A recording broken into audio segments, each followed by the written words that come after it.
زبردستی نہیں کر سکتے، ہم صرف جو ہے کوشش کر سکتے، یہ بات ہم کو سمجھنا ضروری ہے۔ تو آج کا مسئلہ یہ ہو رہا ہے کہ ہر شوہر یہ چاہتا ہے کہ اس کی بیوی شریعت پہ عمل کرے، لیکن وہ خود عمل نہیں کرنا چاہتا ہے۔ مثلا بیوی کو بولتا ہے کہ تم نقاب لگاؤ، برقع پہنو، کسی غیر محرم سے بات نہیں کرنا، دیکھنا نہیں، یعنی سارے ریسٹرکشنز، یعنی شریعت ہے بالکل، لیکن وہ بیوی سے ایکسپیکٹ کرتا ہے یہ سب کرو، لیکن جب خود کی باری آتی ہے تو خود کی نظروں کی حفاظت نہیں کرتا، اور خود غیر محرم سے بات کرنا بند نہیں کرتا، خود ٹی وی دیکھنا بند نہیں کرتا، فلمیں دیکھنا بند نہیں کرتا، گانے سننا بند نہیں کرتا، لیکن بیوی سے سارے ایکسپیکٹیشنز ہے کہ وہ بیوی سب شریعت کو فالو کرے، خود نہیں فالو کرے گا۔ اسی مسئلے کی وجہ سے عورت جو ہے شوہر کی عزت نہیں کرتی، کہ وہ سمجھ جاتی ہے کہ تم تو خود عمل تو نہیں کرتے، لیکن مجھ سے کیوں امید کرتے ہو، مجھ سے کیوں امید کرتے ہو، جب خود ہی عمل نہیں کرتے مجھ سے کیوں امید کرتے ہو، اسی بات کا جھگڑا ہوتا ہے۔ وہ عورت آپ کی بات کو قطعی انکار نہیں کر سکتی جو آپ کو شریعت کا پابند پائے۔ اگر آپ کی بیوی آپ کو دیکھی کہ آپ کسی غیر محرم سے بات نہیں کرتے، نظروں کی پوری حفاظت کرتے، آپ سخت ہے اس معاملے میں، آپ کی زبان میں وہ تاثر رہے گی اور وہ زور رہے گا، وہ ڈرے گی آپ کی بات سے اور عمل کرے گی۔ خود عمل نہیں کریں گے اور بیوی سے امید کریں گے کہ آپ شریعت پہ عمل کرو، تو پھر وہ آپ کی نہ بات ماننے والی ہے، نہ آپ کی کوئی قدر کرے گی، پھر بات جھگڑے میں فساد میں آئے گی۔ بعد میں یہی بات ہوگی کہ بھئی شوہر تو بیوی کو شریعت پہ عمل کرنے کے لیے بول رہا تھا، اس میں غلط بات کیا ہے؟ اس میں کوئی غلط بات نہیں ہے، لیکن شوہر کے زبان میں یہ تاثر کیوں نہیں، شوہر کے زبان میں یہ تاثر کیوں نہیں کہ اس کے بولنے پر بیوی کو اثر کیوں نہیں ہوتا، کیوں نہیں مانتی اس کی بات کو؟ کوئی تو وجہ ہوگی کہ بیوی کیوں انکار کر رہی ہے اس کی بات کو۔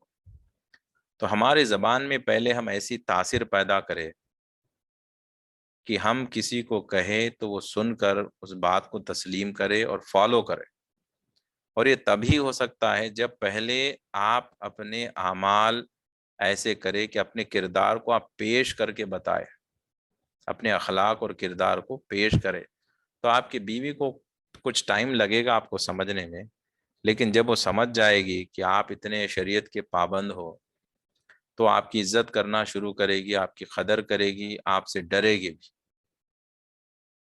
آپ خود عمل نہیں کریں گے، خود غصے میں آئیں گے، گالی گلوچ کریں گے، بدتمیزی سے بات کریں گے، خود شریعت پہ عمل نہیں کریں گے، پھر امید کریں گے کہ بیوی آپ کو جو ہے بہت عزت کرے، بہت قدر کرے، تو وہ یقیناً عزت کرنے کی نیت سے ہی تو آپ سے شادی کی اس نے، عزت کی نیت سے ہی آپ کے گھر میں آئی وہ، لیکن یہ آپ کی غلطی ہے جس کی وجہ سے آپ نے ساری عزت کو کھو لیا ہے۔ تو عزت کو برقرار رکھنے کا طریقہ یہ ہے کہ پہلے تو صبر کرے، خود عمل کرے، خود اپنے کردار کو پیش کرے۔ آپ کی بیوی کو میں گارنٹی دے رہا ہوں، آپ بولنے کی بھی ضرورت نہیں، وہ خود سمجھ جائے گی کہ میرا شوہر اتنا سخت ہے پردے کے معاملے میں اور اتنا شریعت کا پابند ہے، تو میں کیسے بے پردہ باہر گھوموں، اس سے شرم آئے گی، آپ کو بولنے کی بھی ضرورت نہیں پڑے گی۔ آپ اگر ہمیشہ سچ بولیں گے، آپ کی بیوی کو شرم آئے گی کہ میں کیسے جھوٹ بولوں، وہ ہمیشہ سچ بولتا ہے۔ آپ کسی کی غیبت نہیں کریں گے، وہ خود بند کر دے گی غیبت کرنا، کہ اسے یہ لگتا ہے کہ آپ پابند ہو کہ آپ غیبت نہیں کرتے، سننا پسند نہیں کرتے، بولنا پسند نہیں کرتے، تو وہ خود بھی بند کرے گی۔ اور جب آپ اپنے بیوی کے والدین کی عزت کریں گے، قدر کریں گے، تو آپ کی بیوی بھی آپ کے والدین کی عزت کرے گی، قدر کرے گی۔ تو ہم بیوی کے والدین کو برا بولیں گے، بھائیوں کو برا بولیں گے، خود ایکسپیکٹ یہ کریں گے کہ ہماری بیوی ہمارے والدین کی بہت عزت کرے، قدر کرے۔ تو دیکھیے یہ انسان ہے، کیا ہے، انسانی فطرت ہے۔ آپ جیسا جو ہے پریزنٹ کریں گے، ایک بالکل ریفلیکشن سمجھیے، آپ کی بیوی کیا ہے، ریفلیکشن ہے، جیسا آئینہ ہے۔ آپ اپنے فیس پہ اگر اپنے چہرے پہ کالک لگائیں گے، دیکھیں گے تو پھر کالا نظر آئے گا۔ تو جیسا آپ کا کردار اور اخلاق رہے گا بالکل وہ ریفلیکشن آپ کی وائف میں آئے گا، اس لیے کہ وہ سب سے زیادہ آپ کے ساتھ رہتی ہے، آپ کی صحبت میں رہتی ہے۔ تو جو شخص آپ کے صحبت میں زیادہ رہے اگر وہ بگڑ جائے تو اس کا مطلب یہ ہے کہ آپ کی صحبت میں جو رہ رہا ہے وہ بگڑ رہا ہے، تو اس کا مطلب آپ کا مسئلہ ہے۔ آپ کو تو ایسا ہونا چاہیے جو آپ کی صحبت میں رہے وہ تو بہترین ہو جائے، ہے نا۔ اگر ایک سڑا ہوا پھل ہو اس کے ساتھ اچھے پھل کو رکھے تو وہ بھی سڑ جائے گا۔ تو یہ ڈیسائیڈ کرنا ہے کہ آپ اچھے پھل ہو یا سڑے ہوئے پھل ہو۔ اگر آپ اچھے پھل ہو تو پھر آپ کے ساتھ جو رہے گا وہ اچھا رہے گا۔ آگے والا بگڑ گیا اس کا مطلب آپ میں کوئی نہ کوئی کمی ہے جس کی وجہ سے وہ بگڑ گیا، اور آپ کی جو عزت تھی جو ہونی چاہیے تھی وہ عزت ختم ہو گئی۔ تو یہ جھگڑے کبھی ختم نہیں ہونے والے اگر ہم جب تک صبر کرنا نہیں سیکھیں گے، اور جب تک ہم اپنے اخلاق کو نہیں درست کریں گے اور اپنے آپ پہ توجہ نہیں ڈالیں گے، تب تک جو ہے یہ مسئلے کبھی ختم نہیں ہونے والے۔ میں کئی ایسے میاں بیوی کے جھگڑوں میں لوگ مجھے فون کرتے ہیں یا بلاتے ہیں بات کرنے کے لیے، اور دونوں طرف کے قصے کہانیاں میں سنتا ہوں۔ شوہر کی بہت ساری لسٹ ہوتی ہے شکایتوں کی، اور بیوی کی بھی بہت ساری لسٹ ہوتی ہے۔ یقین کریے اس میں بہت ہی کنفیوزنگ جو ہے یہ ڈسکشن ہوتا ہے۔ اس میں ایسا لگتا ہے کہ وہ اللہ سے ڈائریکٹ بات کر کے ہی پوچھو کہ اس میں کس کی غلطی ہے، کچھ سمجھ میں ہی نہیں آتا۔ شوہر سے بات کرو ایسا لگتا ہے کہ یہ صحیح ہے بیوی غلط، بیوی سے بات کرو ایسے لگتا ہے کہ بیوی بالکل صحیح ہے شوہر غلط۔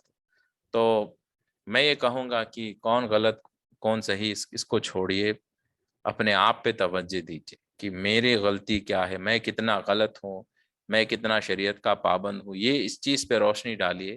انشاءاللہ جب آپ اپنے آپ کو درست کریں گے، اپنے کردار کو درست کریں گے، عزت بھی ملے گی اور عزت برقرار بھی رہے گی۔ ورنہ عزت ملے گی پھر آپ سے سنبھلی نہیں جائے گی، پھر وہ جو ملی عزت ہے وہ چلی جائے گی۔ تو یہ چیز پہ ہم کو توجہ ڈالنا ہے۔ تو دیکھیے اللہ سبحانہ و تعالیٰ کے نزدیک عزت والا کون ہے؟ اللہ سبحانہ و تعالیٰ کے نزدیک سب سے زیادہ عزت والا کون ہے؟ تو اللہ سبحانہ و تعالیٰ خود ہی فرماتا ہے قرآن پاک میں کہ اس کے نزدیک سب سے زیادہ عزت والا وہ شخص ہے جو تقوی والا ہو، جو شخص تقوی والا ہو۔ یعنی تقوی والے سے مراد کیا ہے؟ تقوی والے سے مراد اب لوگ علماء اس کا ترجمہ ایسے کرتے ہیں کہ جو شخص اللہ سبحانہ و تعالیٰ سے ڈرتا ہو وہ تقوی والا ہو، وہ تقوی والا ہو۔ تو اللہ سبحانہ و تعالیٰ سے ڈرنے کا مطلب کیا ہے؟ کیوں ڈرے؟ اللہ سبحانہ و تعالیٰ سے کیوں ڈرے؟ تو ادب اور احترام کی وجہ سے ڈرے۔ اللہ سبحانہ و تعالیٰ سے اس لیے ڈرنا چاہیے کہ میرا رب العالمین اتنا بڑا ہے۔ تو آبویسلی آپ بڑوں کے پاس جاتے ہو تو آپ ادب کی وجہ سے آپ کے دل میں ڈر، ایسا ڈر نہیں ہوتا کہ آپ دیکھیے دو قسم کے ڈر ہوتے۔ ایک ڈر ایسا ہوتا ہے کہ آپ شیر سے ڈر رہے ہو، اس لیے ڈرتے ہو کہ وہ کھا جائے گا، آپ کو کھا جائے گا۔ ایک ڈر ایسا ہوتا ہے کہ آپ کے بڑے ہیں گھر میں، والد ہے، والدین آپ کے ہیں، اور جو ہے آپ وہ اچانک آ گئے تو آپ ایک دم جو ہے کھڑ جاتے، بیٹھے ہو تو اچانک کھڑ جاتے، ہاتھ باندھ کے کھڑے ہوتے ہو۔ یہ جو ڈرنا ہوتا ہے یہ ادب اور احترام، اور آپ کو اس وجہ سے ڈر ہوتا ہے کہ کہیں آپ سے کوئی غلطی نہ ہو گئی، گناہ نہ ہو گیا ہو، اور یہ سوال پوچھیں گے تو کیا جواب دوں، مجھ سے لغزشیں ہو گئی، گناہ ہو گئے، اب یہ پوچھیں گے تو پھر میں جواب کیا دوں؟ تو آپ اس وجہ سے ڈرتے ہیں۔ تو اللہ سبحانہ و تعالیٰ سے ڈرنا یہ پہلی سیڑھی ہے ولایت کی اور معرفت کی۔ ہم جو معرفت کے راستے پہ نکلے ہیں کہ ہمارا مقصد اللہ سبحانہ و تعالیٰ کو جاننا ہے، پہچاننا ہے، اس کو جان کے عبادت کرنا، یہی باتیں ہم کافی دنوں سے، مہینوں سے یہ کر رہے ہیں کہ معرفت الہی ہمارا مقصد ہے۔ کیونکہ یقیناً ہم اللہ سبحانہ و تعالیٰ کو جانے بنا عبادت کرتے جائیں گے تو پھر وہ عبادت بنا جانے کرنا وہ صرف عبادت ایسی عبادت ہے کہ بس سمجھیے کہ آپ کو ثواب مل رہا ہے، لیکن حقیقی عبادت اس کو نہیں کہہ سکتے آپ۔ تو ہمارا مقصد معرفت الہی ہے، ہم اللہ سبحانہ تعالیٰ کو جان کر، اگر اللہ نے توفیق دی تو اس کو دیکھ کر عبادت کرے، یہ ہمارا مقصد ہے۔ تو اس معرفت الہی کے راستے میں سب سے پہلی سیڑھی اللہ سبحانہ و تعالیٰ سے ڈرنا ہے، تقوی، اور یہ ولایت کی بھی پہلی سیڑھی ہے کہ کوئی اللہ سبحانہ و تعالیٰ کا دوست بنے، اس کا ولی بنے، پہلا سٹیپ اللہ کا ڈر، اس کے بعد ہی ساری چیزیں ایک کے بعد آتی ہے۔ تو حقیقت میں محبت کی شروعات ڈر سے ہی ہوتی ہے، پہلے بہت ڈرتے ہو، بہت ڈرتے ہو، اس کے بعد آہستہ آہستہ پھر محبت کرتے ہو۔ محبت حقیقت میں ڈر سے ہی شروع ہوتی ہے، پہلے ڈرو گے، اس کے بعد پھر محبت میں پڑو گے، اب جب محبت ہو جائے گی تو پھر اس کے بعد جو ہے اب آپ کو کوئی اور چیز، اس کے سوا کوئی اور چیز اچھی نہیں لگتی۔ تو یہ چیز آئے کیسے ہمارے دل میں؟ اب سب کو یہی سوال آئے گا کہ ڈرے کیسے؟ حالانکہ ہم اللہ سبحانہ و تعالیٰ کے اسماء الحسنہ کا ذکر کرتے جا رہے ہیں، روزانہ ذکر کرتے، نماز پڑھتے، روزہ بھی رکھتے، ماہ رمضان کے نوافل روزے بھی رکھ رہے ہیں، لیکن ڈر اللہ سبحانہ و تعالیٰ کا دل میں آیا یا نہیں؟ ڈر آیا یا نہیں؟ یہ چیز کا سوال ہم اپنے آپ سے پوچھنا ہے کہ مجھے کتنا ڈر لگتا ہے۔ تو یہ ڈر کیسے شروع ہوتا ہے بتاتا ہوں۔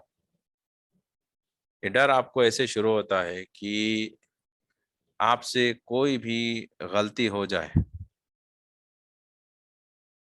تو آپ کو ہوتا ایسے ہے کہ اکثر ایسے ہوتا ہے کہ آپ سے کوئی اچھا عمل جو روزانہ آپ کر رہے ہو، جو تقوی پرہیزگار والے لوگ ہوتے ہیں ان کی بات میں بتا رہا ہوں، مثلاً آپ تہجد پڑھ رہے ہیں اور اچانک آپ کی تہجد چھوٹ گئی،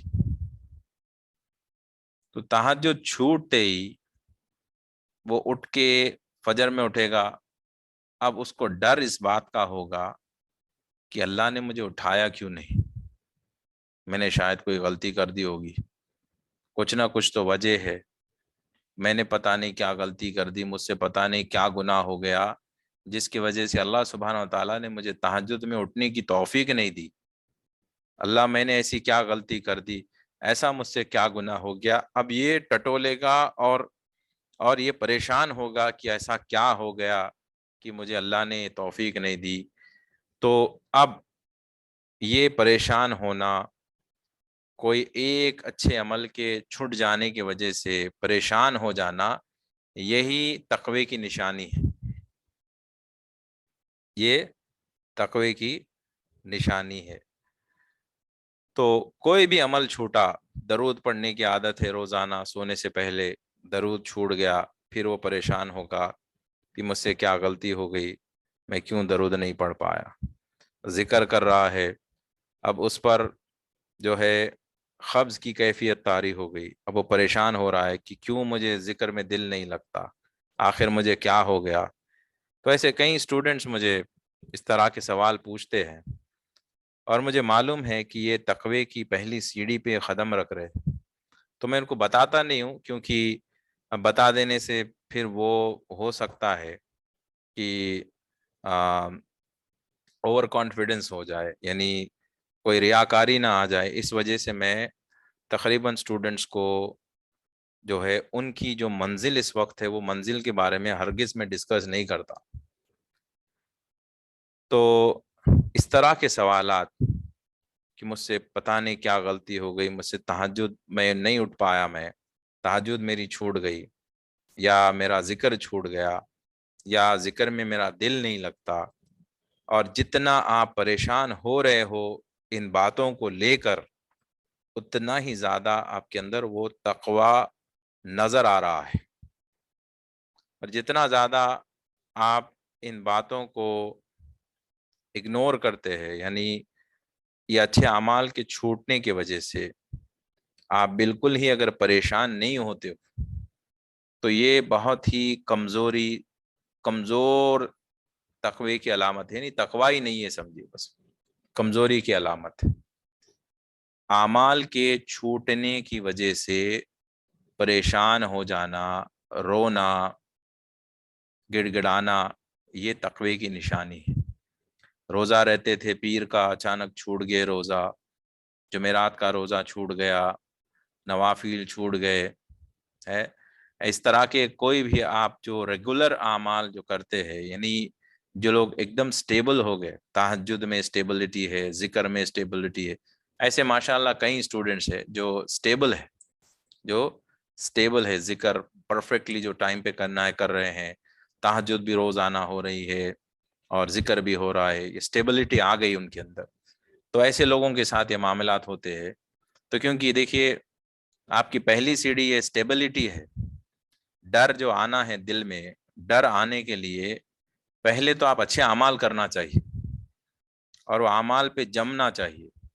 جب آپ جم جائیں گے، پھر وہ ایک چھوٹے گا تو پھر آپ ڈریں گے کہ کیوں چھوٹ گیا، کیا ہو گیا، کیا غلطی ہو گئی، کیوں چھوٹ گیا، اللہ چاہتا تو میں اٹھ جاتا تہجد میں، اللہ نے نہیں چاہا اس لیے میں نہیں اٹھ پایا۔ تو اور جب اللہ اٹھاتا ہے، جب وہ چاہتا ہے، تو آپ گہری نیند میں بھی رہیں گے تو پھر آپ خود اٹھ جائیں گے، گہری نیند میں بھی رہیں گے، کتنا بھی کیوں نہ تھکے ہوئے ہوں گے، آپ کو اللہ اٹھا دے گا، جب اللہ اٹھائے گا تو آپ اٹھ جائیں گے۔ آپ کتنے بھی آرام سے جلدی سو گئے ہو یا اللہ نہیں اٹھانا چاہا تو پھر آپ اٹھ ہی نہیں پائیں گے۔ آپ الارم لگا دو، آپ کسی کو کہہ دو اٹھانے کے لیے، آپ لاکھ کوششیں کر لو، لاکھ کوششیں آپ کر لو، یہ جو ہے یہ ہونے والی۔ ایک اسٹوڈنٹ نے مجھے یہ سوال پوچھا تھا کہ اس نے کہا کہ سر میں تہجد میں اٹھ نہیں پا رہا ہوں، تو مجھے کچھ ایسی بات بتائے جو عذاب کے بارے میں یا اللہ کے کچھ ایسی بات جو مجھے ڈر ہو جائے اور میں اٹھ جاؤں۔ تو میں نے کہا کہ دیکھیے یہ سب باتیں بتانے سے بجائے میں یہ کہوں گا کہ آپ اللہ سے یہ دعا کرو کہ اللہ تو اٹھا دے، مجھے توفیق دے دے۔ جب وہ اٹھانا چاہا تو پھر وہ اٹھا دے گا۔ آپ کو الارم بہت زیادہ ساؤنڈ کا الارم یا وائبریٹر یا کوئی اٹھائے آپ کو، یہ ساری چیزوں کی ضرورت نہیں، آپ خود ہی اٹھ جائیں گے، آپ کو کسی اور چیز کی ضرورت ہی نہیں ہے۔ تو اسباب انتظامات وہ ایسے کرتا ہے کہ آپ پوچھئے مت۔ تو اب یہ چیز ہمارے اندر آئے تو کیسے آئے، یہ سٹیبلٹی کیسے آئے کہ میں اچھا عبادت گزار بنوں، پھر میرے اندر یہ تقویٰ آئے۔ تقویٰ آئے گا تو اللہ سبحانہ تعالیٰ کے نزدیک سب سے زیادہ عزت والا وہ شخص ہے جو تقوی والا ہو۔ یہ مقام و مرتبہ مجھے اللہ کی بارگاہ میں حاصل کرنا ہے، تو میں کیسے حاصل کروں؟ تو دیکھیے یہ میرا خود کا جو ہے، میں کہوں گا یہ باطنی علم ہے جو میں آپ کے سامنے شیئر کر رہا ہوں، اس کو آپ غور سے سمجھنے کی کوشش کریں کہ ہم اکثر جو ہے انبیاء کے قصے قرآن میں سنتے ہیں، نبی کریم صلی اللہ علیہ وسلم کی زندگی کے بارے میں پڑھتے ہیں، صحابہ اہل بیت کے جو ہے تذکرے ہم کرتے ہیں، اور کہیں جو ہے ان کی زندگی کے مشکل ترین مرحلوں سے جو گزرے ان لوگ اس کا تذکرہ کر کے ہم سمجھنے کی کوشش کرتے ہیں۔ تو اب ایک تھوڑی باتیں میں آپ کے سامنے رکھتا ہوں، اس کو آپ غور سے سمجھنے کی کوشش کریے کہ ہر واقعے میں نے اس چیز کو دیکھا کہ انبیاء ہو یا نبی کریم صلی اللہ علیہ وسلم کی زندگی ہو، اہل بیت کی یا صحابہ کی زندگی ہو، ان تمام لوگوں میں نے ایک بات یہ کامن دیکھی کہ ان لوگوں نے کبھی بھی کسی بھی چیز کو اپنا نہیں سمجھا، یعنی نہ ان کے مال کو لوگوں نے اپنا مال سمجھا، نہ اپنے آل کو انہوں نے اپنی آل سمجھی، نہ خود کی جان کو، خود کی عزتوں کو، مقاموں کو، مرتبے کو، جو کچھ بھی ان کے پاس تھا، کبھی بھی ان لوگوں نے یہ ساری چیزوں کو اپنا نہیں سمجھا۔ یہ سب سمجھے کہ اللہ کی چیز ہے، اللہ کے حوالے ہے، ہمارا کچھ بھی نہیں ہے۔ آج ہم سب سے، میں بتاتا ہوں کہ جو روٹ کاز ہے، جو روٹ، جو فساد کی جڑ جسے کہتے ہیں، جس کی وجہ سے ہم اللہ سبحانہ و تعالیٰ سے دور ہیں، وہ فساد کی جڑ یہ ہے کہ ہم کئی چیزوں کو اپنا سمجھتے ہیں۔ جو کچھ بھی آپ کے ہاتھ لگ گیا، آپ سمجھتے ہو کہ آپ کا ہے۔ اب وہ چیز کے، کیونکہ آپ اس کو اپنا سمجھنے لگتے ہو، اب آپ کو اس سے جانے انجانے میں محبت ہو جاتی ہے۔ اب یہ محبت ہونے کی وجہ سے ہوتا یہ ہے کہ آپ ایک ساتھ دو سے محبت نہیں کر سکتے۔ جیسے ایک میان میں دو تلوار نہیں آ سکتے، ایک دل میں اللہ کی اور غیر اللہ کی محبت داخل نہیں ہو سکتی۔ یا تو دنیا کی محبت رہے گی، نہیں تو پھر اللہ کی رہے گی، دونوں کو آپ دل میں نہیں بسا سکتے۔ اب آج ہمارے پاس سب سے بڑا مسئلہ یہ ہے کہ ہم لوگوں نے جانے انجانے میں دنیا کی جو نعمتیں ہمیں اللہ سبحانہ و تعالیٰ کی طرف سے ملی ہے، چاہے وہ مال کی شکل میں ہو، جان کی شکل میں ہو، آل کی شکل میں ہو، کسی بھی شکل میں ہو، جو ہمیں ملا ہے، ہم ان چیزوں کو اپنا سمجھ بیٹھے اور ہم ان چیزوں سے انجانے میں محبت بھی کر بیٹھے۔ مثال میں دیتا ہوں، مال ہے آپ کے پاس، پیسہ ہے، اچانک چلا جائے، اچانک مال چلا جائے تو آپ کو تکلیف ہوگی۔ کیوں تکلیف ہو رہی ہے آپ کو؟ اس لیے تکلیف ہو رہی کہ آپ کو اس چیز سے محبت تھی۔ تکلیف تبھی ہوتی ہے نا، جس سے آپ محبت کرتے ہو وہ چیز کھو جائے، اس سے تکلیف ہوگی نا۔ جس سے آپ نفرت کرتے ہو وہ کھو جائے تو آپ کو تھوڑی تکلیف ہوگی۔ مثلا آپ کا بہت بڑا جانی دشمن تھا جو آپ کا قتل کرنے والا تھا، آپ کو پتا چلا کہ وہ مر گیا، تو کیا آپ افسوس کریں گے؟ آپ روئیں گے کیا کہ کیوں مر گیا؟ آپ تو خوشی منائیں گے، میرا دشمن ختم ہو گیا۔ لیکن آپ جس سے محبت کرتے ہیں، آپ کا دوست ہے، آپ نے کسی کو بہت زیادہ پسند کیا ہے، آپ کا بہت عزیز ہے، بہت قریب ہے، اس کا انتقال ہو گیا، تو پھر آپ سو نہیں پائیں گے، آپ کھانا نہیں کھا پائیں گے۔ کیوں؟ اس لیے کہ آپ کو اس سے محبت تھی۔ تو اب اس سے پتہ کیا چل رہا ہے کہ آپ کے پاس مال ہے، وہ جانے سے آپ کیا کر رہے ہو؟ رو رہے ہو، افسوس کر رہے ہو۔ کیوں؟ کیونکہ آپ کو اس سے جانے انجانے میں محبت ہو گئی۔ آبویسلی کوئی بھی شخص یہ نہیں بولے گا کہ I am in love with my wealth, بلکہ یہ بات تو کوئی نہیں بولے گا۔ کوئی یہ نہیں بولے گا میں اپنے مال سے محبت کرتا ہوں، لیکن کرتے ہیں، لیکن کرتے ہیں۔ دوسری بات، اپنی اولاد سے، اپنی اولاد سے آبویسلی اولاد کو کچھ ہو جائے، بیمار ہو جائے، کچھ پریشانی آ جائے تو پھر ہم پریشان ہو جاتے، ہم پریشان ہو جاتے، یہ بھی محبت کی نشانی ہے۔ تیسری چیز، اپنے خود کی، اپنے آپ کی، یعنی اپنے آپ سے محبت کرنا۔ اور میں کہوں گا انسان جو ہے سب سے زیادہ اپنے آپ سے محبت کرتا ہے۔ آج کی بات بتا رہا ہوں۔ اپنے آپ سے محبت کرنے سے کیا مراد؟ اپنے نفس سے محبت کرنا، اپنی نفس سے، وہ جو کہتا ہے وہ کرنا ہے، اس سے محبت ہے اس کو۔ تو نفس جو چاہتا ہے وہ نہ ملے تو افسوس کرنا، اور جو چاہتا ہے وہ مل جائے تو خوشی منانا، یہی محبت ہے، یہی محبت ہے۔ وہ چیز مل جائے تو پھر خوش ہو جائے، آپ کا دل جو ہے خوشی سے جھوم رہا ہے، اور وہ چیز کے جانے سے آپ رو رہے ہو، یہ محبت ہے۔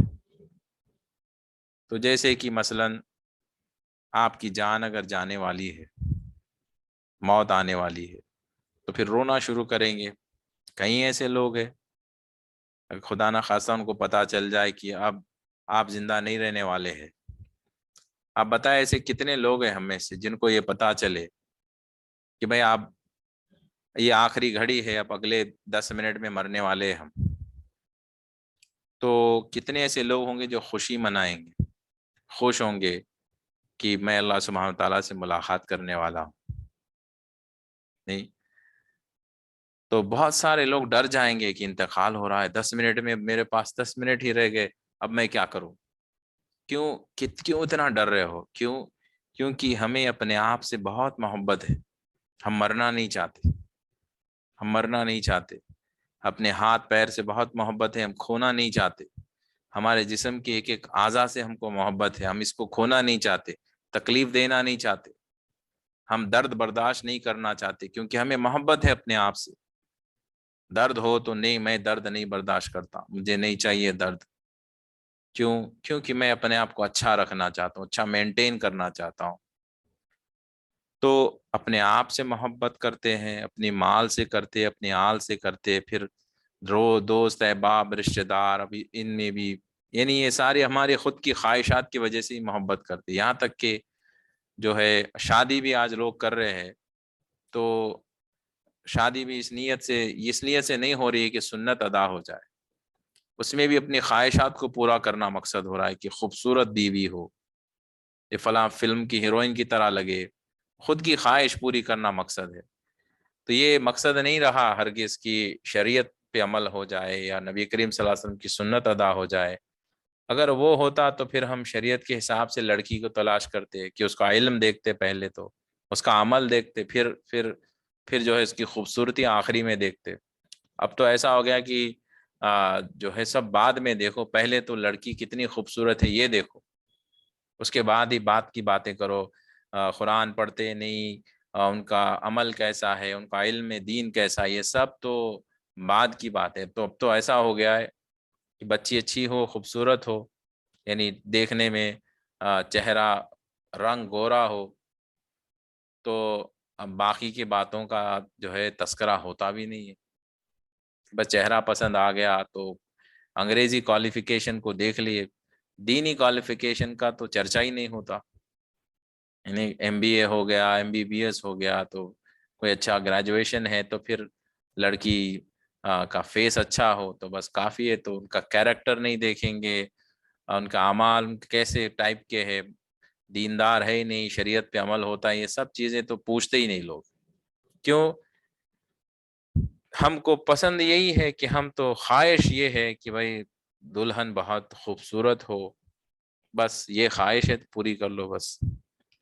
تو اب دیکھیے انبیاء کے بارے میں بتاتا ہوں کہ ان لوگوں نے کیا تھا، اب ان لوگوں سے ہم کو عبرت حاصل کرنا ہے۔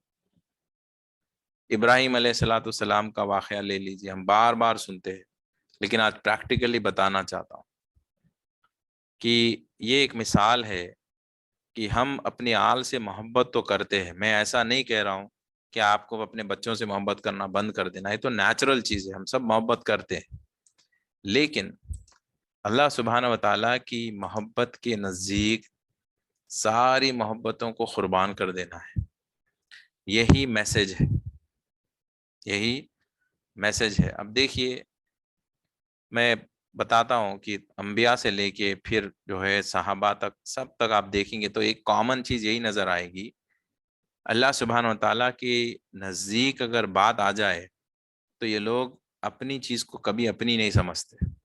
اب دیکھیے ابراہیم علیہ الصلوۃ والسلام کو، اسماعیل علیہ الصلوۃ والسلام، اللہ سبحانہ و تعالیٰ نے بہت زیادہ عمر ہونے کے بعد ان کو بیٹا دیا۔ آبویسلی کسی کو بہت زیادہ عمر کے بعد، بہت انتظار کے بعد اولاد ہو تو بہت زیادہ محبت ہوتی ہے بائی ڈیفالٹ۔ اب آپ دیکھیے بچہ چھوٹا جب ہوتا، پیدا ہوتا ہے، جب آہستہ آہستہ وہ بچہ بولنے لگتا ہے تو آپ کو اور محبت ہوتی ہے اپنے بچے سے، وہ جب آپ کو پہلی بار ابو کہہ کے پکارے گا یا والدہ کو امی کہہ کے پکارے گا تو اور جو ہے خوشی سے آپ جھوم جائیں گے، اور بچے کا مسکرانا، بچے کا آپ کی طرف دیکھنا، ایک ایک ادا پہ آپ جو ہے دیکھ کر روزانہ آپ کی محبت اور مضبوط ہوتی چلی جائے گی۔ تو یہی ہوا ابراہیم علیہ الصلوۃ والسلام کے ساتھ، محبت اتنی بڑھ گئی، اتنی بڑھ گئی، اتنی بڑھ گئی، کیونکہ اتنے سال کے بعد جو اولاد ہوئی، اور خوبصورت ہے اولاد۔ آبویسلی ایک نبی کا بیٹا ہو تو اسماعیل علیہ السلام خود بھی نبی ہے، تو خوبصورتی کا عالم کیا ہوگا اندازہ لگائے۔ تو پھر اب آہستہ آہستہ بچہ بولنے لگا تو پھر اور محبت آپ کی بڑھے گی۔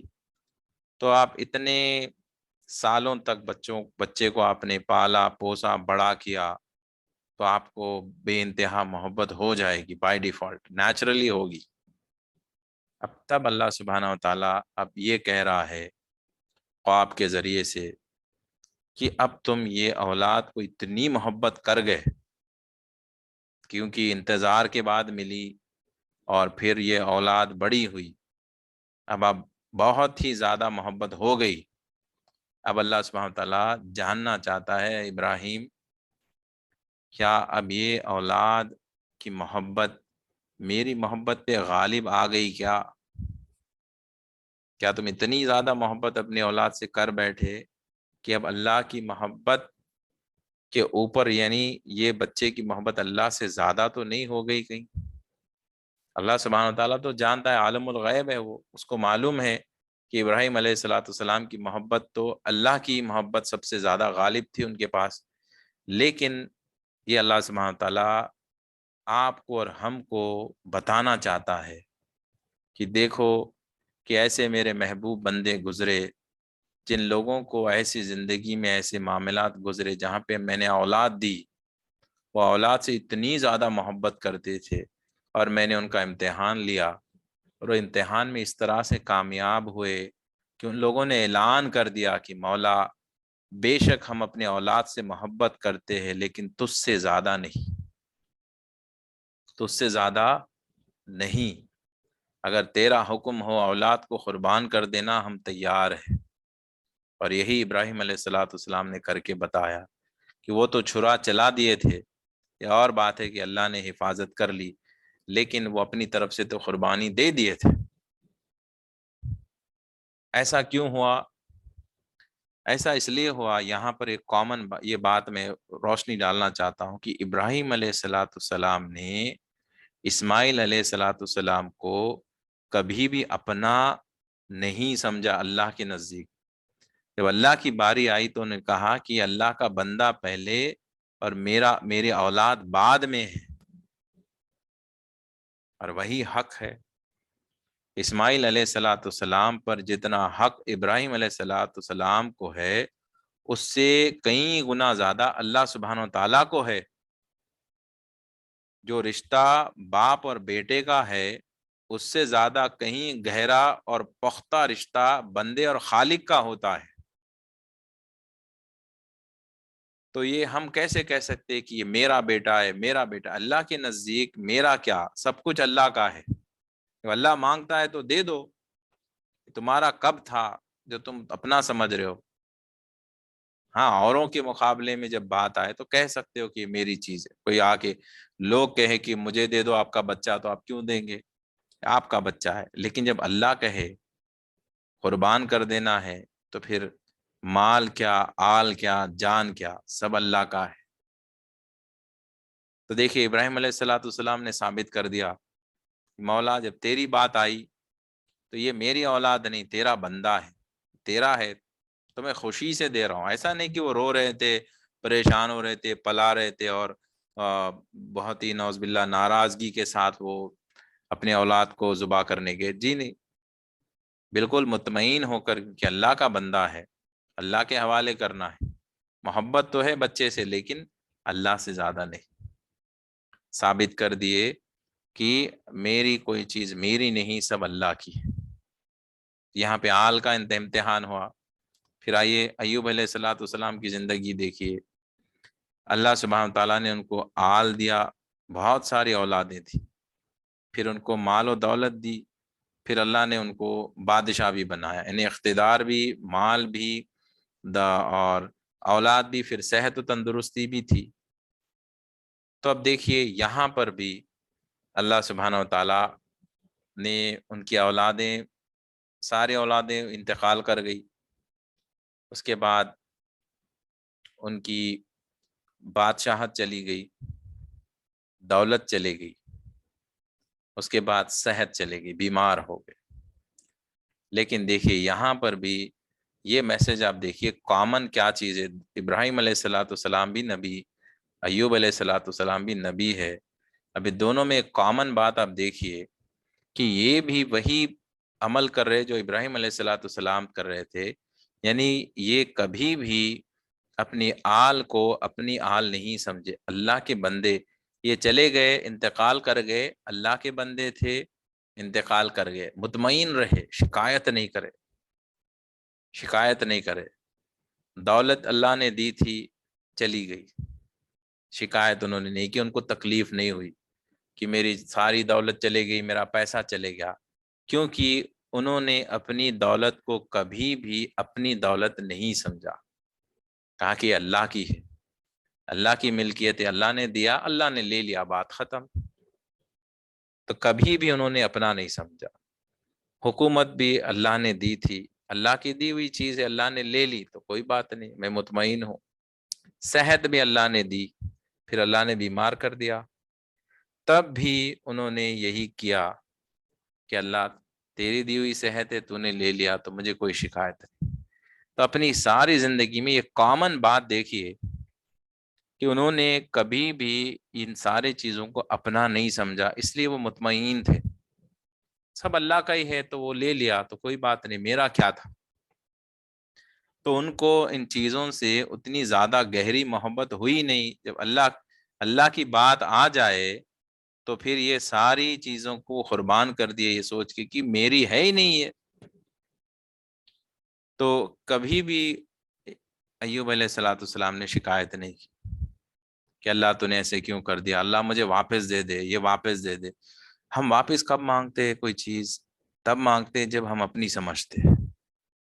جب اپنی سمجھتے ہی نہیں تو واپس کیوں مانگتے ہو؟ کیوں مانگتے ہو اللہ مجھے واپس دولت دے دے، میری اولاد کو واپس دے دے، میری اقتدار کو واپس دے دے؟ اللہ تیرا ہے، تیری مرضی، تو دینا چاہے تو دے دے، نہیں دینا کوئی بات نہیں، میں تو تیرا بندہ ہوں۔ یہی میرے لیے بہت بڑی خوش نصیبی کی بات ہے۔ بعد میں تو جو دینا چاہے تیری مرضی، تو نہ دینا چاہے تیری مرضی، تو دے کر واپس لینا چاہے تیری مرضی، میں مطمئن ہوں۔ اب یہی بات نبی کریم صلی اللہ علیہ وسلم کی زندگی دیکھیے آپ، یہاں پہ آپ کو اور بہت بہترین باتیں پتہ چلے گی۔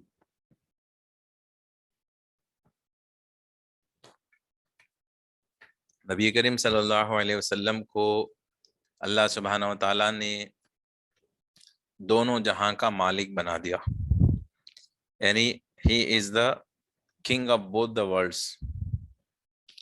اور جیسے ہم یہ آیت، یہ حدیث بار بار پڑھتے ہیں، انا قاسم واللہ یوتی، کہ اللہ مجھے رزق دیتا ہے اور میں تقسیم کرتا ہوں، یہ نبی کریم صلی اللہ علیہ وسلم کا ارشاد ہے۔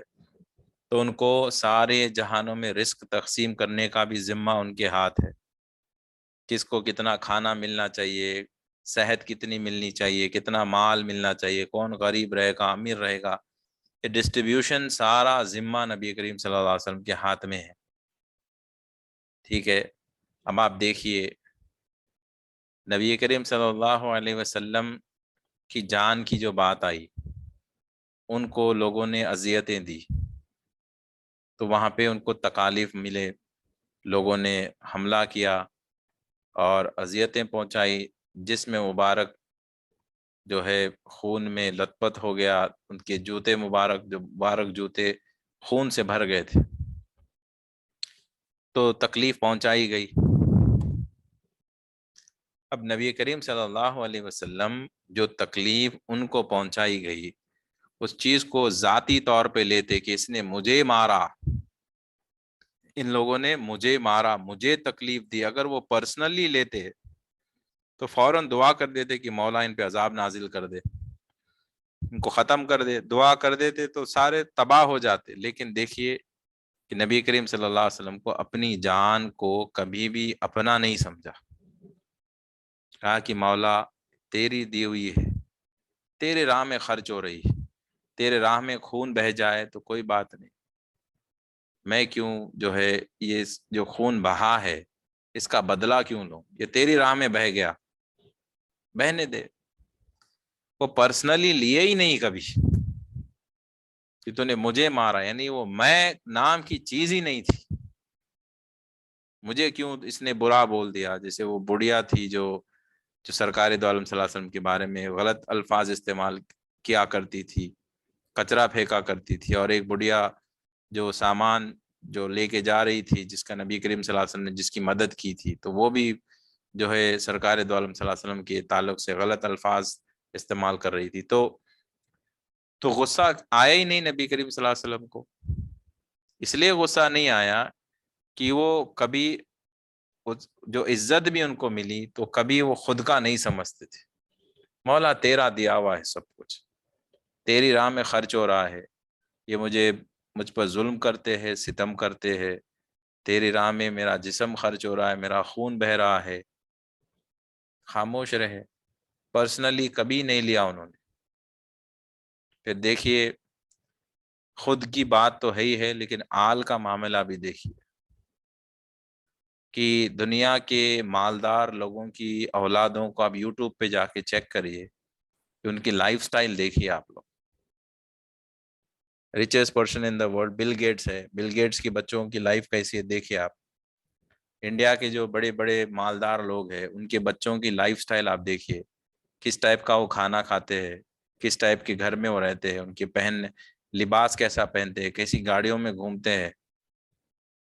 اب یہاں پہ دیکھیے سرکار دو عالم صلی اللہ علیہ وسلم دونوں جہاں کے مالک ہے، جنت بھی ان کے قبضے میں ہے، دنیا بھی ان کے قبضے میں ہے، رزق تقسیم وہ کرتے ہیں، تو he is the richest person in both the worlds, in the entire universe. وہ ان سے امیر کوئی ہے ہی نہیں، اللہ نے ان کو سب سے زیادہ امیر بنا دیا۔ اب یہ سب سے زیادہ امیر ہو تو ان کی بچوں کا حال کیسا ہونا چاہیے، ان کا لائف سٹائل کیسا ہونا چاہیے، ان کا کھانا پینا کیسا ہونا چاہیے، اور ان کا گھر کیسا ہونا چاہیے، ان کے کپڑے لباس، ان کے پاس کیسے کیسے گھوڑے، اس دور کے حساب سے کیا کیا ہونا چاہیے تھا۔ لیکن آپ دیکھیے کہ ان کے گھر کا حال یہ ہے کہ وہ 4 4 روز تک ان کے بچے بھوکے ہیں۔ امت تو پیٹ بھر کے کھا رہی ہے، امت کو تو پیٹ بھر بھر کے کھلایا جا رہا ہے، اور ایسی امت جو اتنی نافرمان، اتنی نافرمان کہ حد یہ ہو گئی کہ اس امت کے جاہلوں نے جس نبی نے ہمیں کلمہ پڑھایا اس نبی کے آل کو ہی قتل کر ڈالا، اتنی زیادہ حد کر دی کہ نبی کریم صلی اللہ علیہ وسلم کے آل کو، صحابہ کو تک قتل کر ڈالا، لیکن ان کو پھر بھی پیٹ بھر بھر کے کھلایا جا رہا ہے۔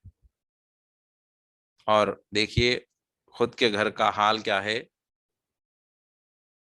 کہ بھوکے ہیں 4 روز تک، 4 4 روز بھوکے، بچے امام حسن حسین رضی اللہ عنہما بھوکے ہے، بی بی فاطمہ الزہرا بھوکی ہے، ان کے پاس صرف ایک ہی لباس تھا، وہ ان کے پاس ایک سے زیادہ لباس تھا ہی نہیں، ایک جوڑے لباس پہ زندگی انہوں نے گزاری۔ تو دیکھیے richest person in both the world's کے بیٹی کا حال یہ ہے کہ ان کے پاس صرف ایک جوڑا لباس ہے، یہ حال ان کے گھرانے کا ہے۔ اور نوکر چاکر تو دور کی بات ہے کہ خود ہی چکی پیسا کرتی تھی حضرت خاتون جنت فاطمہ الزہرا رضی اللہ تعالیٰ عنہا۔ لیکن بہت زیادہ جب تکلیف ہو گئی تو اپنے والد نبی کریم صلی اللہ علیہ وسلم کی بارگاہ میں وہ گئی، اور انہوں نے کہا کہ ابا جان بہت زیادہ تکلیف ہوتی ہے، درد ہوتا ہے، جس میں کہ کام بہت زیادہ ہے گھر میں چاہتی ہوں کہ آپ میرے لیے ایک نوکرانی یعنی ایک باندی کا انتظام کریے۔ تو ایک نوکرانی کا انتظام کریے، کیونکہ اگر ہماری بچی آتی گھر پہ اور ہم کروڑ پتی ہوتے، پیسے والے ہوتے، تو ہم تو کہتے بیٹا میں تو ایک کیا 10 نوکرانیوں کو بھیجتا ہوں گھر پہ، تم آرام سے بیٹھ جاؤ، تم کو کام کرنے کی ضرورت نہیں۔ ہم جیسے بیٹی کے آپ مثال بیوی کا بھی دے سکتے کہ جو مالدار شوہر ہے وہ بیوی کو آج کے دور میں دیکھیے کیسے رکھتا ہے، 4 نوکرانیاں ہوتی ہے اور بیوی کو کوئی کام کاج کرنے ہی نہیں دیتے۔ پیسے والے جو لوگ ہیں کام کرنے نہیں دیتے، کیوں کام کرتے ہو؟ کام والوں کا انتظام کرے گے۔ جتنا مال ہوتا ہے اتنا ہی زیادہ آسانیاں کرنے کی ہم کوشش کرتے ہیں، لیکن دیکھیے سرکار دو عالم صلی اللہ علیہ وسلم وہ بیوی فاطمہ الزہرا رضی اللہ تعالیٰ عنہ سے کہتے ہیں کہ بیٹی فاطمہ، میں نوکرانی باندی کو تو دے سکتا ہوں، لیکن میں تمہیں اس سے اچھی چیز دوں تو کیسا رہے گا؟ فرماتے ہیں ہاں اس سے اچھی چیز مل جائے تو اور کیا ہے۔ فرماتے بیٹا تم 33 مرتبہ سبحان اللہ، 33 مرتبہ الحمدللہ اور 34 مرتبہ اللہ اکبر یہ ذکر کر لو، تمہیں اور طاقت آ جائے گی اور تم اپنا گھر کا کام آسانی سے کر سکتی ہو۔ تو دیکھیے بیٹی کا بھی دیکھیے، ان کا ایمان دیکھیے، وہ کیا کہتی ہے، وہ یہ نہیں کہتی کہ یہ کیا بات ہے، میں نے تو نوکرانی کو پوچھا آپ ذکر دے رہے ہو۔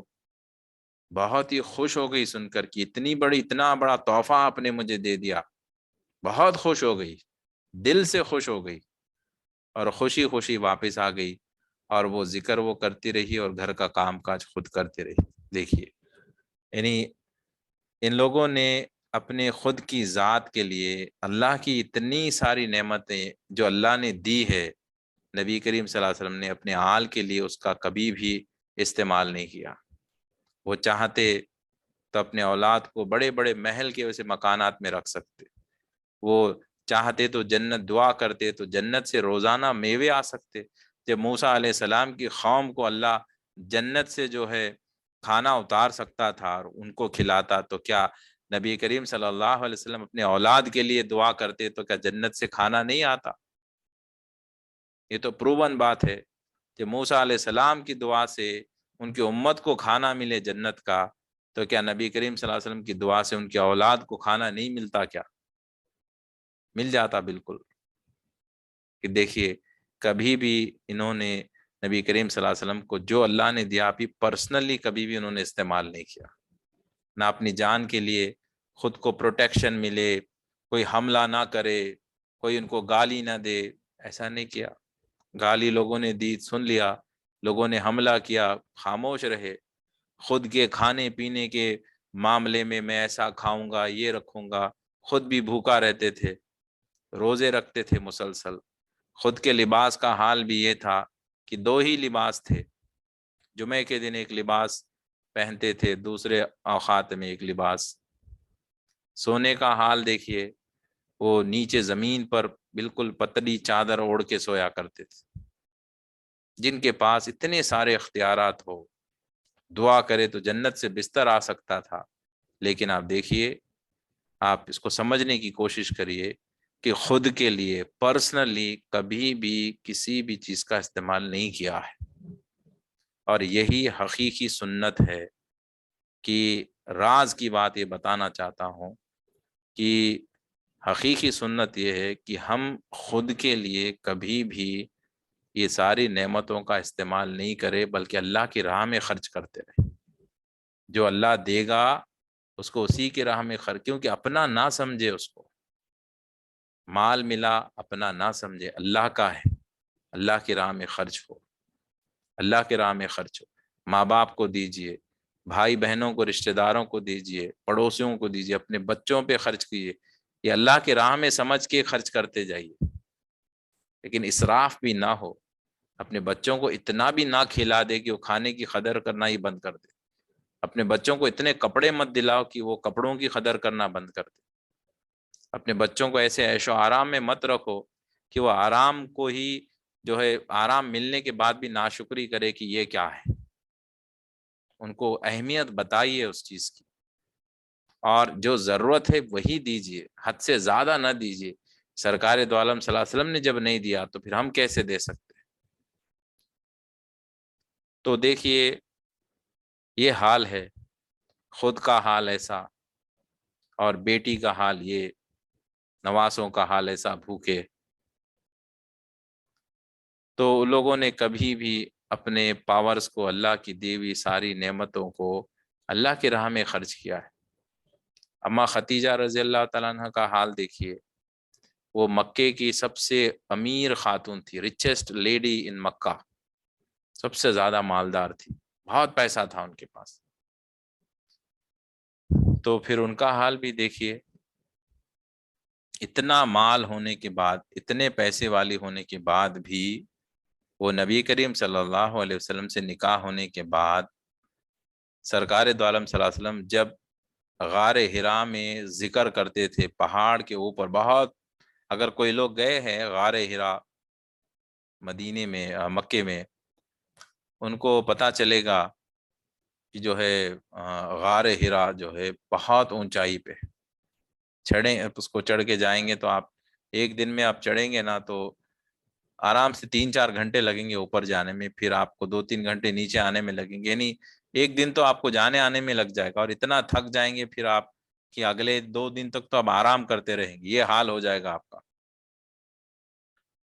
اما ختیجہ رضی اللہ تعالیٰ عنہ اتنی مالدار تھی، وہ چاہتی تو اپنی باندی یا اپنے غلاموں کو وہ بھیج سکتی نبی کریم صلی اللہ علیہ وسلم کو توشہ، یعنی ٹفن دینے کے لیے، کھانا دینے کے لیے، لیکن وہ خود اپنے ہاتھوں سے پکاتی تھی اور پیدل چل کر روزانہ غار ہرا جاتی اور سرکار دو عالم صلی اللہ علیہ وسلم کو کھانا کھلاتی اور واپس آتی۔ دیکھیے خاتون ہے، اور مکے کی سب سے مالدار خاتون کا حال یہ کہ شوہر کی ایسی خدمت کہ خود ٹفن بنائے اور پہاڑ کے اتنے اوپر جائے کہ 3-4 گھنٹے کا راستہ ہو، کھلا کے پھر واپس آئے۔ یہ دیکھیے کیسی زندگی گزارے۔ آج کتنی افسوس ہے کہ ہماری چند بہنیں ایسی ہے کہ شوہر بیچارے کو وہ ٹفن، آفس کے لیے ٹفن تک بنا کے نہیں دیتی، خود سوتی رات بھر 2-3 بجے تک تو سو جاتی ہے، اور بیچارہ شوہر اٹھتا ہے وہ پتہ نہیں بریک فاسٹ ناشتے میں پتہ نہیں کیا کھاتا ہے، اور دوپہر کا باہر ہوٹل میں کھا لیتا ہے آفس میں۔ کئی ایسے عورتیں، میں نے خود آفس میں نے دیکھا کہ میں ٹفن لے کے جایا کرتا تھا، اور کئی ہمارے دوست جو ہے آفس سے خرید کے، کیفیٹیریا میں خرید کے کھاتے، کبھی وہ لوگ ٹفن لے کے آتے ہی نہیں، یہی بولتے کہ ہماری بیگم تو بس دوپہر میں 1 بجے تک سوتی ہے، 2 بجے تک سوتی ہے، رات میں وہ جو رات بھر جاگتی ہے، یہ حال ہے۔ اب ایسی فرما شوہر کی خدمت، یہ حال رہے گا بیویوں کا خدمت کرنے کا، بتائے کامیابی کیسے ہوگی؟ اور پھر یہی لوگ سنت کی باتیں بھی کرتے ہیں، حقیقی جو سنتیں ہیں اس کو بھول جاتے ہیں۔ تو اما ختیجہ رضی اللہ تعالیٰ دیکھیے کس طرح سے وہ خدمت، تو یہ ہے۔ اس کے بعد دیکھیے جب ان کی موت کا بھی وقت آیا تو گھر اندھیرا پڑا ہے، گھر کا حال کیا ہے؟ اندھیرا۔ کیوں؟ چراغ میں تیل ڈالنے کے لیے پیسے نہیں ہے، سارا کچھ اللہ کی راہ میں خرچ کر دیا، بچے بھوکے ہیں، بی بی فاطمہ الزہرا رضی اللہ تعالیٰ عنہا ہے، بقیہ بیٹیاں حضرت رقیہ رضی اللہ تعالیٰ عنہا، حضرت کلثوم، حضرت زینب، بچیاں ہیں، چھوٹے بچیاں ہیں، بھوکے ہیں، اما ختیجہ بھوکی ہے، گھر اندھیرا ہے، انتقال کا وقت ہے، مرض بستر پہ ہے۔ آپ خود تجربہ کیے ہوں گے، آپ غور سے سوچئے اس بات کو اور پرسنلی فیل کرنے کی کوشش کریے، اس کو ایک قصے کہانی کی طرح مت سنیے اس کو۔ جب کبھی بھی آپ بیمار ہوتے ہو، طبیعت خراب ہوتی ہے، بخار آتا ہے، تو آپ جس سے سب سے زیادہ، آپ جس سے محبت کرتے ہو، آپ ان کو یاد کرتے ہیں۔ یہ میں خود ایکسپیرینس کیا ہوں۔ اور آپ چاہتے ہو کہ جس سے آپ محبت کرتے ہو آپ کے ساتھ وہ رہے، آپ کے ساتھ بیٹھے، کیونکہ بہت زیادہ، یہاں تک کہ آپ کا ٹیمپریچر ہائی ہو جائے، 102-3 بخار آ جاتا ہے، تو آپ دیکھیے آپ کا حال کیا ہوتا ہے۔ آپ چاہتے ہیں کہ کوئی آپ کے ساتھ بیٹھے، آپ کا خیال رکھے۔ اگر آپ شادی شدہ ہو تو ایکسپیکٹ کریں گے کہ آپ کی بیوی آپ کے ساتھ ہو، یا آپ عورت ہو، آپ چاہیں گے کہ آپ کا شوہر آپ کے ساتھ بیٹھے اور آپ کا خیال کرے، کیونکہ اس وقت آپ کی گھبراہٹ ہوگی، آپ کو بے چینی ہوگی، وحشت ہوگی، آپ یقیناً چاہیں گے کہ کوئی نہ کوئی آپ کے ساتھ رہے۔ یہ تو معمولی سی بخار کا حال ہوتا ہے، جب آپ کی موت کا وقت ہو اس وقت آپ کا کیا حال ہوگا؟ اگر آپ عورت ہو تو آپ سوچئے کہ آپ نہیں چاہیں گے کہ آپ کا شوہر آپ کے ساتھ بیٹھے، آپ کے ساتھ وقت گزارے، تھوڑا ٹائم آپ کو دے۔ آخری وقت تو کیا خواتین بیویوں کا یہ حال ہوتا ہے کہ اکثر وہ چاہتی ہے کہ شوہر ان کے ساتھ بیٹھے، تھوڑا وقت دے، بات کرے، کیونکہ وہ چاہتی ہے کہ شوہر ان کے ساتھ ٹائم گزارے۔ لیکن دیکھیے، قربان جائے اماں ختیجہ رضی اللہ تعالیٰ عنہا پر، موت کا وقت ہے، مرض بستر پہ لیٹی ہے، اور سرکار دو عالم صلی اللہ علیہ وسلم تشریف لاتے ہیں، ساتھ بیٹھتے ہیں، تو کیا فرماتی ہے؟ دیکھیے، کہتی ہے کہ یا رسول اللہ صلی اللہ علیہ وسلم، مجھے اپنی فکر نہیں ہے، میں تو دنیا سے جا رہی ہوں، میری موت تو ویسے آ جائے گی، لیکن یا رسول اللہ اگر آپ میرے ساتھ بیٹھیں گے یہاں پر، یہ وقت آپ کا ضائع ہو رہا ہے، کیونکہ اتنے وقت میں آپ کئی اور لوگوں کو کلمہ پڑھا سکتے ہیں، اگر وہ بنا کلمہ پڑھے مر جائے تو پھر وہ ہمیشہ کے لیے جہنم میں چلے جائیں گے، لہٰذا یا رسول اللہ میں اپنی تکلیف کو برداشت کر لوں گی، میں اپنی موت کو برداشت کر لوں گی، لیکن یا رسول اللہ آپ جائیے، دین کی تبلیغ کریے، لوگوں کو دعوت دیجیے، کلمہ پڑھائیے، کیونکہ وہ لوگ جہنم میں چلے جائیں گے، آپ ان کو بچا لیجیے، میں برداشت کر لوں گی میری تکالیف کو۔ یہ اماں ختیجہ رضی اللہ تعالیٰ کے الفاظ ہے کہ ایک بیوی جس کا انتقال ہو رہا ہے اور شوہر سے یہ کہے کہ جائیے دین کی تبلیغ کرے، لوگوں کو کلمہ پڑھائیے، میں اپنی تکلیف برداشت کر لوں گی۔ دیکھیے، کبھی بھی اپنی پرسنل خواہشات پوری کرنے کی خواہش ان لوگوں نے نہیں کی۔ دیکھیے آپ، یہ کامن بات انبیاء میں ہے، اور نبی کریم صلی اللہ علیہ وسلم میں دیکھیے، اہل بیت حضرت فاطمہ الزہرا، اماں ختیجہ، اب دیکھیے لوگوں نے کبھی بھی پرسنلی اپنے لیے کچھ نہیں کیا، سب کچھ اللہ کے لیے کیا ہے۔ یہاں تک کہ اب مرض بستر پہ ہے، یہ حال ہے کہ کہہ رہی کہ نہیں، مجھے میری فکر میری نہیں ہے، امت کی فکر ہے، امت کی فکر ہے۔ اور یہی چیز جو ہے کربلا میں ہم نے دیکھا، کس طرح سے شہید ہو گئے اللہ کی راہ میں، اور اتنا سب کچھ ہونے کے بعد امام حسین رضی اللہ تعالیٰ عنہ کیا کہے، ان کی سارے اولادوں کو یزیدیوں نے قتل کر دیا، شہید کر دیا، تب بھی امام حسین رضی اللہ عنہ کیا کہتے ہیں کہ اس وقت بھی اگر تم جو ہے توبہ کرو گے تو میں نانا سے ضرور سفارش کروں گا، نانا جان سے، اور تمہیں جنت میں لے کے جانے کا میں وعدہ کرتا ہوں۔ دیکھیے، یعنی خود کی اولاد کو دشمنوں نے قتل کر دیا، اس کے بعد بھی فکر دین کی ہے کہ اگر یہ توبہ کر لیں گے، کیونکہ وہ چاہتے نہیں کہ یہ جہنم میں چلا جائے، یہ لوگ جہنم میں چلا جائے، وہ نہیں چاہتے کہ وہ چلے جائے، کہتے کہ ابھی بھی توبہ کر لو، میں معاف کرتا ہوں۔ کون ایسا ہوگا جس کی اولاد کو کوئی قتل کر دے اور پھر وہ قاتل سے کہے تم توبہ کر لو، میں معاف کر دوں گا؟ ہم تو دشمنیاں کریں گے، بدلہ لیں گے، اس کا قتل ہی کر دینا سوچیں گے ہم۔ دیکھیے صحابہ کی زندگی بھی آپ دیکھیے، کبھی بھی خود کا ان لوگوں نے خود نہیں سمجھا۔ حضرت ابوبکر صدیق رضی اللہ تعالیٰ عنہ، جیسے نبی کریم صلی اللہ علیہ وسلم نے ایمان اسلام کا اعلان کیا، نبوت کا اعلان کیا، تو اپنے بارے میں انہوں کبھی نہیں سوچے کہ لوگ کیا کہیں گے، کیا بولیں گے، کیا کرنا ہے، بس فوراً وہ ایکسیپٹ کر لیے کہ یا رسول اللہ آپ جیسا کہے میں ویسا مان لیتا ہوں۔ تو سوچے ہی نہیں آگے پیچھے کیا صحیح کیا، انہوں نے سرکار دو عالم صلی اللہ علیہ وسلم نے کہہ دیا، بس مان لیے، اور ہمیشہ ریڈی تیار ہوتے، جہاں چلو، مدینہ چلنا ہے، ہجرت کے لیے چلے گئے۔ انہوں نے اپنا سب کچھ اللہ کی راہ میں خرچ کر دیا، جو کچھ بھی گھر میں تھا اپنی سارے مال کو اللہ کی راہ میں خرچ کر دیا، اپنے آپ کو نبی کریم صلی اللہ علیہ وسلم کے ایسے غلام بنا لیے کہ وہ جہاں ہوتے وہاں پر یہ موجود ہوتے، یہاں تک کہ اپنی بیٹی تھی، بیٹی کو بھی نبی کریم صلی اللہ علیہ وسلم کے نکاح میں انہوں نے دے دیا، یعنی اپنی جان، اپنا مال، اپنا سب کچھ انہوں نے اللہ کی راہ میں دے دیا بس۔ یہ صحابہ کی زندگی تھی۔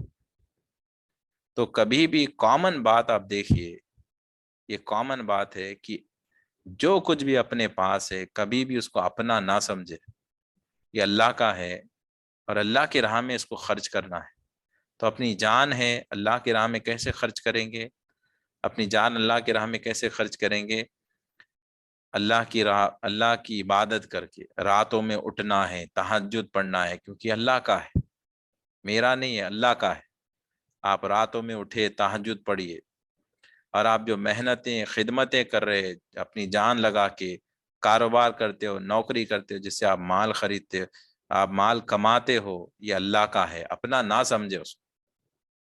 وہ چلا جائے تو تکلیف نہیں ہونا ہے، اللہ کا ہے، چلا گیا۔ مل جائے تو بھی یہی سمجھے کہ یہ میرا ہے ہی نہیں، میں اس کا اونر نہیں ہوں، یہ اللہ اس کا مالک ہے۔ خوشی ہونے کی، بنانے کی کوئی ضرورت نہیں ہے کہ میرے پاس 1 کروڑ کا بینک بیلنس ہے، بس یہی سوچی کہ 1 کروڑ اللہ کے ہے، میرے نہیں۔ اللہ تو لامحدود خزانوں کا مالک ہے، یہ اس کا مال ہے، اسی کے راہ میں جانا ہے۔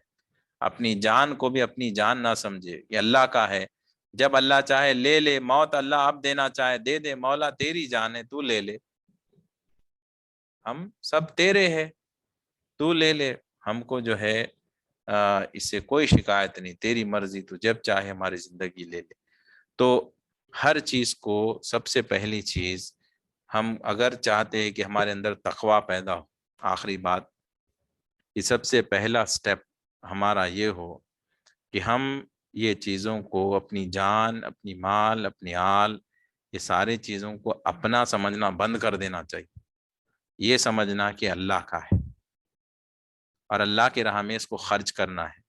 وقت آپ کے پاس ہے تو آپ دین کا، جیسے سیشن آپ سن رہے ہو، اس کو اللہ کی راہ میں خرچ کیسے کیا جائے، دوسروں تک یہ بات کو پہنچانا ہے، دوسروں کو سمجھانا ہے، تبلیغ کرنا ہے، لوگوں کو سیدھا راستہ بتانا ہے، برائی سے روکنا ہے، اس میں آپ کی جان لگا دیجیے۔ جان کیسے لگائے؟ یہی تو محنت ہے، سرکار دو عالم صلی اللہ علیہ وسلم نے یہی محنت تم کو سکھائی۔ اس میں آپ دن رات لگے رہیے، اس میں محنت کریے، جو شعبے میں آپ کام کرتے ہو وہ ذریعے سے کریے، بزنس میں ہو بزنس میں کردار پیش کریے، کالج میں پڑھاتے ہو، اسکول میں ٹیچنگ کرتے ہو، وہاں پر آپ پیش کریے، آپ ڈاکٹر ہو، آپ وہاں پر پیش کریے، آپ جو بھی آپ کا پروفیشن ہے، وہ پروفیشن میں آپ کو بھلائی کا پیغام دینا ہے، برائی سے روکنا ہے۔ ایسا نہیں ہے کہ آپ عالم بن گئے اور مسجد میں ہی آپ بیان کر رہے ہو، جی نہیں، پریکٹیکلی پیش کرنا ہے۔ دیکھیے، کہنے سننے کا تو بہت ہے، ان کہنے سننے سے زیادہ کچھ نہیں ہوتا، صرف علم ملتا ہے، حقیقت میں کرنے سے ہی ہوتا ہے۔ اور کیسے کریں گے آپ ہاؤس وائف ہو تو اپنے گھر میں اپنے شوہر، اپنے بچوں کے ساتھ اپنے کردار کو پیش کر کے کریے، بھلائی کا پیغام اپنے گھر میں دیجیے پہلے، برائی سے اپنے گھر میں لوگوں کو روکیے پہلے۔ اور آپ کاروبار کرتے ہو تو پھر آپ تجارت میں کریے، نوکری کرتے ہو تو پھر اپنے نوکری میں جو ہے اپنے امپلائیز کے ساتھ آپ معاملہ کریے۔ تو آپ کو ہر شعبے میں جہاں آپ ڈیل کرتے ہو وہاں پر آپ کو یہ کام کرنا ہے۔ تو جب آپ اپنے یہ سارے چیزوں کو اللہ کی راہ میں قربان کر دو گے، کہو گے کہ مولا میرا کچھ نہیں، سب کچھ تیرا ہے، تو آپ کے اندر سے دنیا کی محبت نکل جائے گی، نکل جائے گی، کیونکہ آپ سمجھیں گے کہ اب سب اللہ کا ہے، میرا نہیں۔ اب دل خالی ہو جائے گا، پھر اللہ کی محبت آئے گی، جب اللہ سے محبت کرنا شروع کریں گے۔ جب تک آپ یہ دنیا سے محبت کرتے رہیں گے، پھر آپ کے اندر یہ تقوی جمع ہونے والا نہیں ہے، محبت اللہ کی ہرگز نہیں آ سکتی۔ اس کو ختم کرنے کا راستہ یہی ہے کہ آپ یہ چیزوں کو اللہ کے حوالے کر دیجئے کہ مولا یہ سب تیرا ہے، میرا کچھ نہیں، مال، آل، جان سب تیرے، میرا کچھ نہیں۔ یہ آپ ذہن میں رکھیے، انشاءاللہ آگے یہ ہوگا کہ اللہ آپ کو بلندی عطا کرے گا، عزتیں عطا فرمائے گا انشاءاللہ۔ کل کے سیشن میں انشاءاللہ المذل کے تعلق سے ذکر کروں گا، جس میں میں بتاؤں گا کہ کس قسم کے لوگوں کو ذلتیں ملتی ہے، کون سا اعمال ہمیں نہیں کرنا چاہیے جس کی وجہ سے نقصانات ہوتے ہیں، اور جو ملی ہوئی عزت ہے وہ کھو جاتے ہیں، وہ چھن جاتی ہے۔ وہ چیزوں پہ انشاءاللہ روشنی ڈالنے کی کوشش کروں گا۔ تو کل آپ سیشن کو اٹینڈ کریں، صبح بھی سیشن رہے گا انگلش میں، تو کوشش کریں صبح کے سیشن میں بھی آپ حاضر رہے۔ چلیے دعا کر لیتے ہیں۔ الحمدللہ رب العالمین، اللہم صلی علی سیدنا محمد وعلی آلہ وازواجہ واہل بیتہ وصحبہ وأولياء أمته أفضل صلواتك وعدد معلوماتك وبارك وسلم. اللهم ربنا آتنا في الدنيا حسنة وفي الآخرة حسنة وقنا عذاب النار. ربنا ظلمنا أنفسنا وإن لم تغفر لنا وترحمنا لنكونن من الخاسرين. اللهم إني أسألك الجنة وأعوذ بك من النار. اللهم إني أسألك الحبك وحب من يحبك والعمل الذي يبلغني حبك. اللهم اجعل في قلبي نورا وفي بصري نورا وفي سمعي نورا وعن يميني نورا وعن يساري نورا وفوقي نورا وتحتي نورا وأمامي نورا وخلفي نورا وجعلي نورا. ربنا لا تزغ قلوبنا بعد إذ هديتنا وهب لنا من لدنك رحمة إنك أنت الوهاب. اللهم عافني في بدني، اللهم عافني في سمعي، اللهم عافني في بصري، اللهم عافني في قلبي. لا إله إلا أنت. اللهم أنت ربي لا إله إلا أنت. خلقتني أنا عبدك، أنا على عهدك ووعدك ما استطعت. أعوذ بك من شر ما صنعت. أبوء لك نعمتك علي وأبوء ذنبي فاغفر لي فإنه لا يغفر الذنوب إلا أنت. اللهم إنك عفو تحب العفو فاعف عني واعف عنا واغفر لنا وارحمنا وأنت مولانا فانصرنا على القوم الكافرين. سبحانك اللهم وبحمدك أشهد أن لا إله إلا أنت أستغفرك وأتوب إليك. السلام علیکم ورحمۃ اللہ وبرکاتہ.